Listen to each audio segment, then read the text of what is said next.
rafiste là, derrière ça, là. Ils aiment ça. Ils veulent. Tu étais là-bas, tu as vu. Non, mais j'ai pas vu, mais j'ai entendu quand même. Ce qu'ils font, eux-mêmes, je te jure, si tu parles là, parfois, ils sont tombés là, ils ont vidé même la ticket en Côte d'Ivoire. Il n'y a rien à manger aujourd'hui à cause de...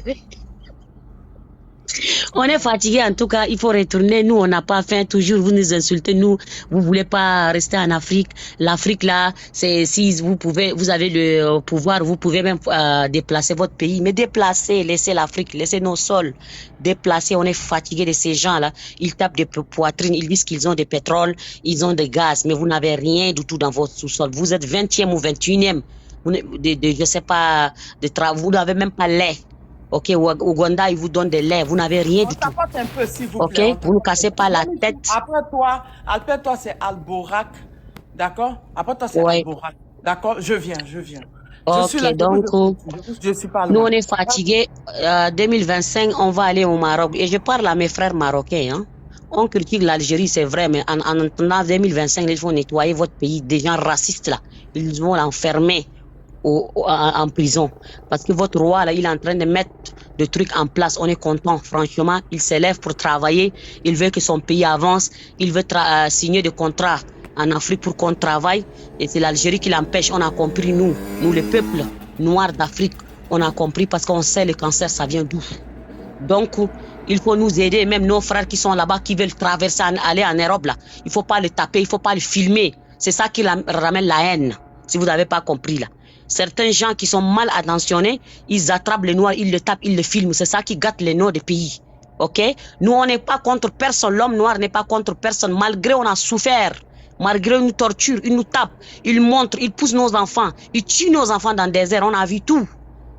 Vous avez vu, non? Maintenant, il faut faire des nettoyages avant 2025 pour que le couple d'Afrique arrive. Et donc, laissez nos frères qui sont là-bas, ils vont passer venir en Europe parce qu'ils vont venir récupérer les richesses de leurs ancêtres. Ils ne viennent pas pour rester au Maroc ou en Algérie. Ils veulent partir. Laissez-les partir. Ils vont venir voir l'Europe, c'est quoi. Et après, ils vont retourner. C'est tout. Ouvrez les frontières, là, moi, je parle. Ouvrez pour qu'ils passent. S'il y a des militaires marocains qui nous attendent, là, ouvrez pour qu'ils pensent. Ils vont aller récupérer les richesses de nos ancêtres qui sont venus combattre avec Allemands, là. Ils ont libéré la France. Et soi-disant, ce sont des nègres, là. C'est les nègres qui a libéré Champs-Élysées que vous êtes en train de tourner matin, midi et soir là. C'est nos nègres qui ont libéré, ok? Nous on connaît bien l'histoire. Aujourd'hui, l'Algérien se tape le poitrine. Il dit que moi, je suis riche, je suis là. En France, tout le temps on voit dans leur télé, là, ils nous montrent les drapeaux. Mais on est fatigué de vous. C'est à cause de vous, la France passe pour piller le Mali. C'est à cause de vous, la France passe pour détruire les pays africains. Vous dites que la France a dit qu'il va soulever son avion et l'Algérie a dit non. Mais la France, le jour qu'il veut soulever son avion, là, vous connaissez quoi? Ils veulent bombarder les terroristes qu'ils ont mis en place parce qu'ils ont vu que les terroristes, ils veulent plus se combattre. Et l'Algérie, à quoi? À cause de son intérêt, dit non, laisse les terroristes entrer pour tuer le peuple malien. C'est ça. Il n'y a aucune interdiction. Au contraire, c'est la France qui veut détruire avec l'Algérie. Ils sont complices. Ça fait presque 75 ans. Ils sont en train d'enlever le pétrole. Je ne sais pas si je ne me trompe pas. Hein. Ils sont en train de prendre le pétrole avec le gaz pour aller signer le contrat avec des Chinois et le Russe. Mais quand ils ont remarqué, ils ont vu, ça c'est le pétrole du Mali. On ne peut pas signer de contrat, c'est que ça ne vous appartient pas. Donc le Maroc, il est parti signer le contrat avec le Mali pour travailler et vous avez la haine. Tous vos problèmes, c'est Maroc. Tous vos problèmes, c'est Maroc. Vous êtes malade. Depuis quand vous le réveillez pour travailler, vous tapez les poitrines, vous n'avez même pas l'air à boire, vous fatiguez les gens là. Tant que vous attaquez l'homme noir, on vous attaque. Vous attaquez le peuple noir, on vous attaque. Ça, je vous le dis clair. Hein. Moi, je me bats pour ça. Vous attaquez mes frères noirs, on vous attaque. Parce que nous, on n'est pas des nègres. Vous êtes venus trouver un continent que nos ancêtres qui sont là-bas. Et vous êtes venus occuper nos terres pour prendre soi-disant, je ne sais pas, des Européens, je ne sais pas, des Palestiniens ou je ne sais pas, des Turcs là. Vous êtes venus envahir ce pays-là et vous me foutez de merde partout là. Ok? Ça suffit là. On est fatigués. Hein. Je laisse les paroles à les autres là. Ok, Alborak. Il y a et qui est. Bonjour. Bonjour, Alborak. Tu voulais dire quelque chose, Tania, avant que je prenne la parole? Vas-y, non, je suis descendu salut, rapidement. Tania. Merci, Tania. Ah, Mamie Michel m'a fait rire avec cette histoire de banane. Je te jure. Donc, moi déjà, je voulais vous dire que la CAN de cette année, c'est un truc de dingue. Je sais pas comment vous la vivez en dehors des réseaux sociaux. Moi, par exemple, le match Congo-Maroc, je l'ai regardé avec des Congolais sur écran géant, mais qu'est-ce qu'on a rigolé, on s'est foutu la gueule des uns et des autres, on en a rigolé, même à la fin, je veux dire. Et quand je voyais l'ampleur que ça a voulu prendre, cette histoire, franchement, on en a rigolé. Et les premiers à en rigoler, c'est les Congolais. Ils disent, arrêtez de déconner, les gars. Bon, voilà, ils ont recadré que ce soit Mbemba ou Regragui, on s'est dit ce qu'il y avait, voilà. Mais c'est le foot, en fait.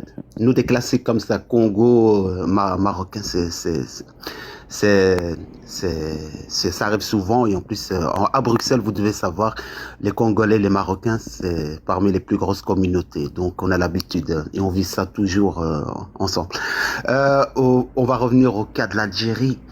La bonne nouvelle, c'est que déjà, on va enfin se retrouver entre Africains, en tout cas, entre ceux qui veulent le bien de l'Afrique.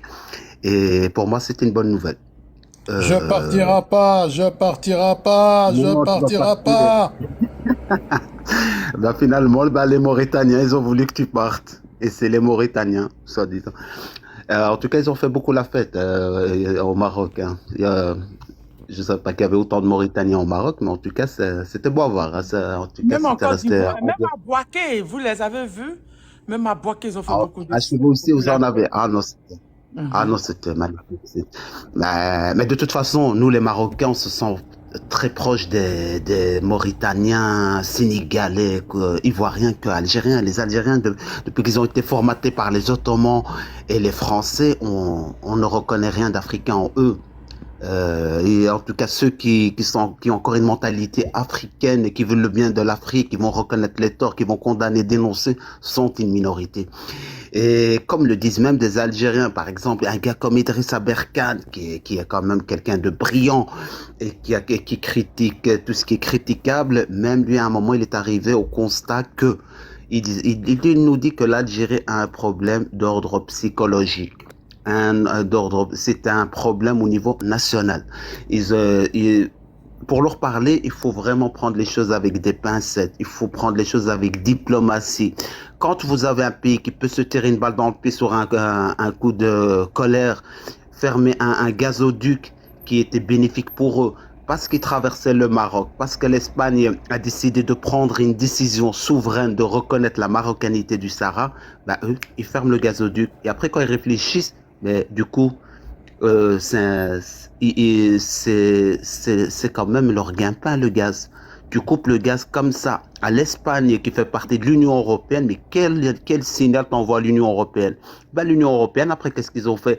Quand ils ont fait le plan de distribution d'hydrogène, ben, vous savez ce qu'ils ont fait? Ben, la partie qui était prévue pour se connecter à l'Algérie, pour éventuellement être fourni par l'Algérie en hydrogène vert, ben, l'Espagne a dit non, ce pays n'est pas fiable. Donc les deux connexions principales, elles viennent du Maroc. Donc le Maroc va sûrement se connecter au Mali, Sénégal pour la fourniture d'hydrogène vert et par la Tunisie. De l'autre côté, ils ont contourné l'Algérie. Et après 2 ans, sans rien avoir, l'Espagne n'a même pas bougé d'un iota, bien au contraire. Elle a perdu peut-être 3 milliards en Algérie, mais elle a gagné 6 milliards avec le Maroc. Parce que du coup,